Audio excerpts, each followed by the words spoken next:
Hi, I'm Kirsten Katz. I'm an artist, designer, and creative entrepreneur, and welcome to Chit Chat Tuesdays. This is episode 10. And this week, I just want to talk to you about a few things I saw when I was in Melbourne.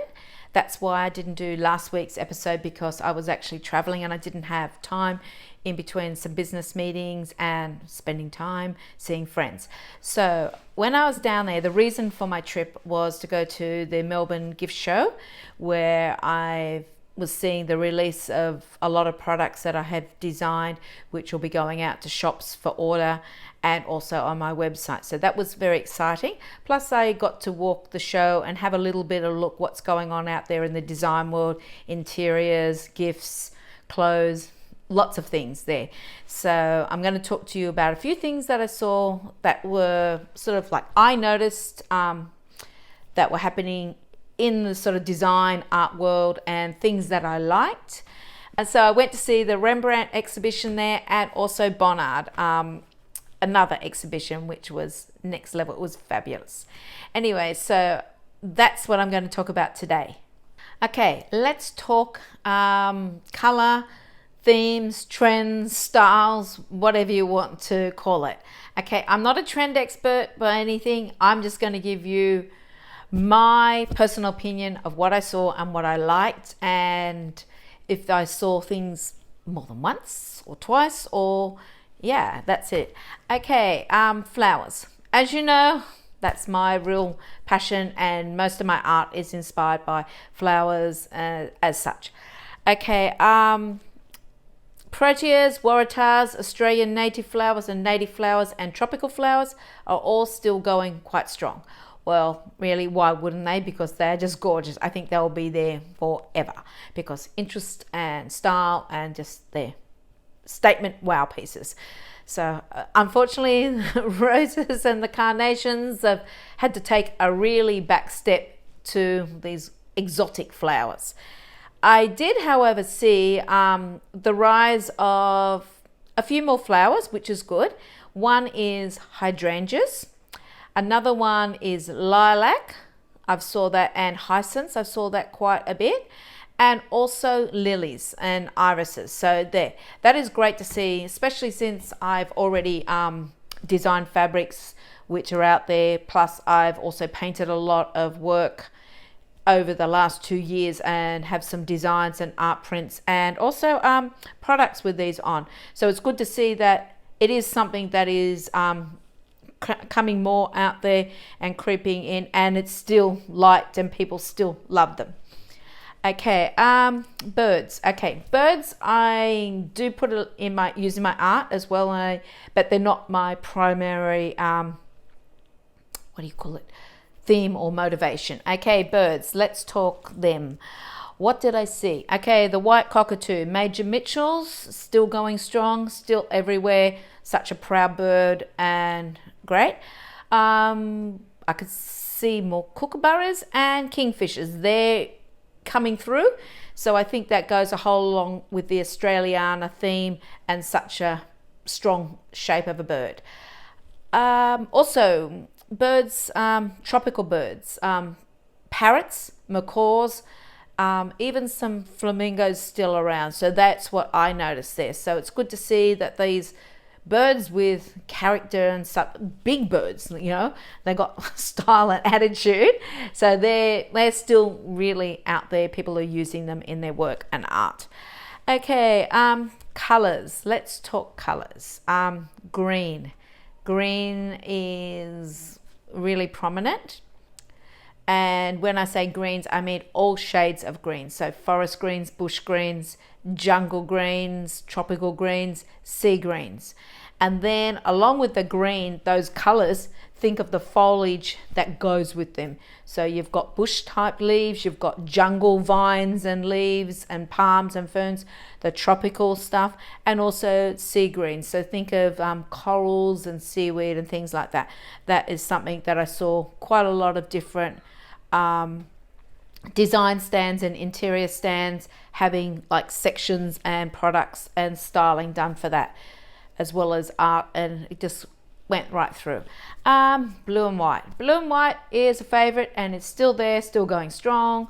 So you've sort of got like the blue and white classical sort of like your Chinese Ming Dynasty sort of flat vases and things, that sort of stuff. You have your coastal blues and whites with the seaweed and the shells and coral that will go along that sort of look, as well as the blue and whites for the Hamptons sort of style.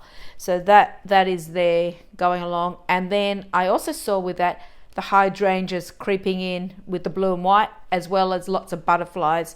So the blue and white butterflies. So in Australia we have the Ilyssus, I think it's the Ilyssus blue butterflies. So I saw that quite a lot as well. So that's a really bigger pop.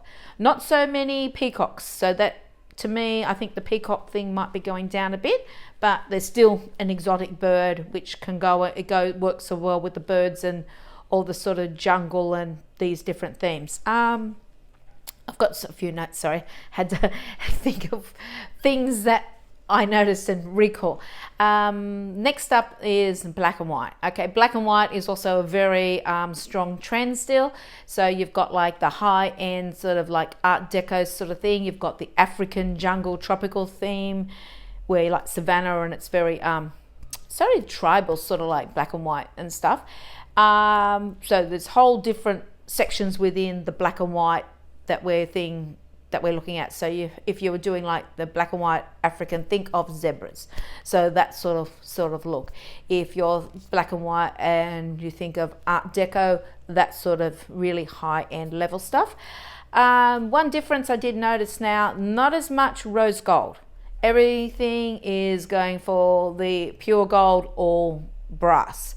So that's good to see. There was a little bit of silver but it's mainly the black and white and with the gold color. So that's sort of going through jewelry and bags and everything like that as well.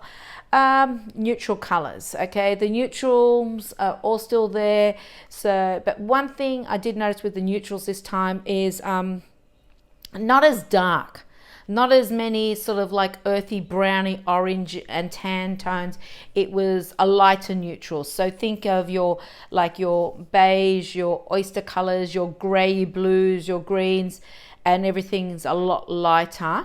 So with and also like the exposed woods and showing the natural linens and the fibers. So it was like really a statement celebrating the actual materials in the style. So the actual art and painted bits on it and designs were secondary to the actual materials and the look. So you're just more about keeping everything sort of like bringing the natural world into your home and showing off the actual beautiful qualities of the wood, the fabrics, the woven things, the trims and things like that. Okay. Also, I did see lots of orange and oranges and yellows and burnt oranges and pops of oranges and browns go into that. So that sort of like was a little sunshine, happiness, what should I say, corals, oranges, and that's really there, and that is great because it makes a great sort of accent pieces. With the greens, going along with that, I saw lots of pinks and corals and pops of chartreuse, and yeah, just not so much your pink, straight pinks, but different shades of pinks. You'd have your hot pinks and your powdery pinks and musks and things like that. All those different tones, and then going into your corals, and then your bit of orange and some different levels, and the chartreuse is there as well, just to give that like elevation, and a little bit of turquoise as well. Not so much this time.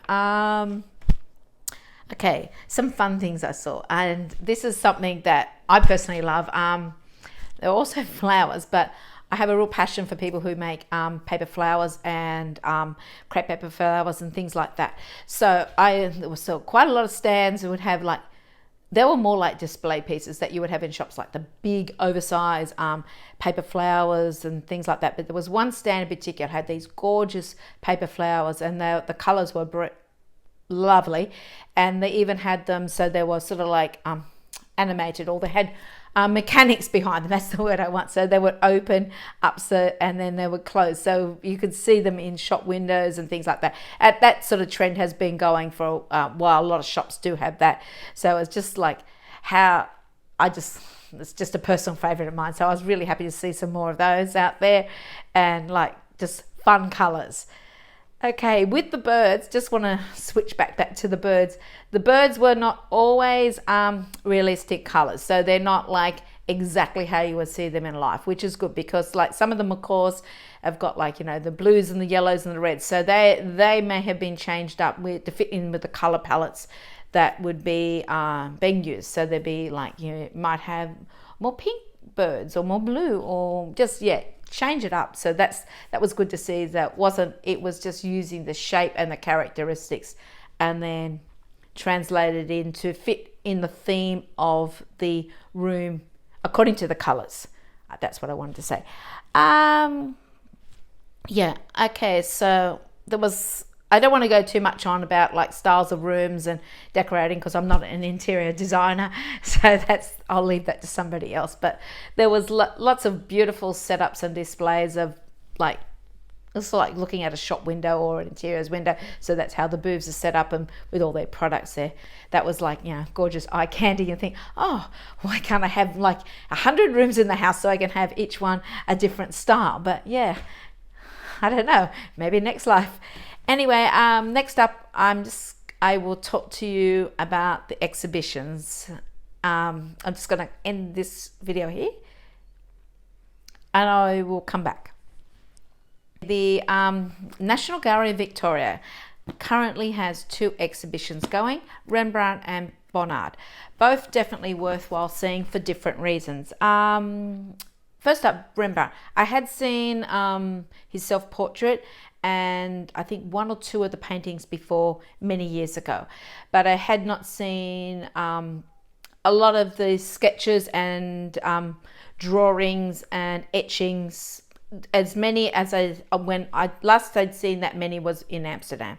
But it was good to see them together in this setting, and to appreciate his ability with his line work and drawing, of how he could actually capture the drawing and the art and the people there with so few strokes and marks, and the way he used his line work to create depth and shadow. So that's what I was sort of looking at, it, and was very inspiring to see that as well. Okay, the next one was Bonnard. I'd actually forgotten about this artist. I knew the work, but I wasn't actually associating the artist's name with the work. It was just a pure, wonderful display of color, beauty, capturing the essence of life, the surroundings, and it was just a gorgeous exhibition the way it was curated, because it wasn't just an exhibition where all the paintings were on the wall where you walked through. It was like fully immersive, where you'd walk through the rooms and you felt like you were walking like within his house and in the mood of the time and the rooms that he had done, because they're all color, they had wallpaper, there was beautiful chairs and tables and things to sit down, so you could actually sit and absorb and take in the work. So that was just like really, really good. The colors, oh, so exciting. And it was really exciting for me to see so many beautiful colors together, and especially that I was realizing like I'm also using some of these color combinations just because they might be favorite colors, but sheer beauty really, and just enjoy the ability to actually have these works that were done like so long ago but still being enjoyed and appreciated, and just light and airy, which I think is what the world needs at the moment. We need to have some beauty and some things of light and elevating to lift us up. So that was Bonnard. My husband did buy one thing. It's here. It's a jigsaw. I don't know if you can see. there, that's a little gift from my mother to keep her busy. Only 1,000 pieces. I should have that knocked off in no time. But yeah, I'm sort of out of practice, and I wasn't really in practice, was I? To doing these. So yeah, that's all I wanted to say, and I will see you next week. And don't forget, be on YouTube as well for reference if you miss it on Instagram. Plus, I will do the blog post to go along with it, with some photos and some color inspiration if you like, to that sort of thing. Okay, bye, and I'll see you next week.